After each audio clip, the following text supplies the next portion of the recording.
ভারতীয় পাহাড়ি ঢলের প্রবল চাপ ও অবিরাম বৃষ্টিপাতে স্মরণকালের বন্যার ভয়াবহ রূপ দেখছে ফেনীর ৩ উপজেলার বিস্তীর্ণ জনপদের কয়েক লাখ মানুষ। বৃহস্পতিবার সর্বশেষ পাওয়া তথ্য অনুযায়ী বন্যায় জেলার ফুলগাজী, পরশুরাম এবং ছাগলনাইয়ার প্রায় ৯৫% এলাকা পানিতে ডুবে গেছে। বন্ধ রয়েছে সড়ক যোগাযোগ ব্যবস্থা, নেই বিদ্যুৎ সংযোগ। সারা দেশের সঙ্গে প্রায় যোগাযোগ বিচ্ছিন্ন হয়ে পড়েছে ফেনী জেলার।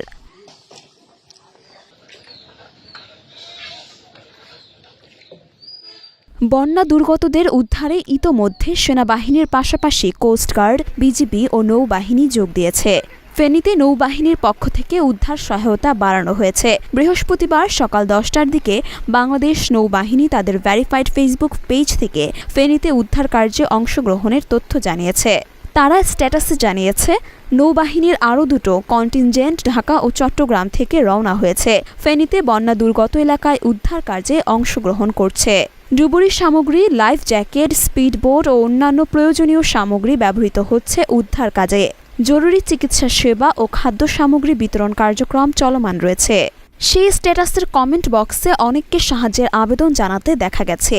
দুর্যোগ ব্যবস্থাপনা ও ত্রাণ মন্ত্রণালয়ের একটি প্রতিবেদনে আজ জানানো হয়েছে, সেনাবাহিনী থেকে ১৬০ জন সদস্য, ৪০টি উদ্ধারকারী যান ফেনী জেলায় পাঠানো হয়েছে।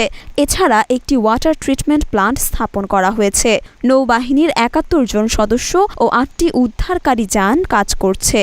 এর আগে দুপুরের দিকে বন্যা কবলিত এলাকায় আটকে পড়া মানুষদের উদ্ধারে স্পিডবোট নিয়ে কাজ শুরু করেছে সেনাবাহিনী।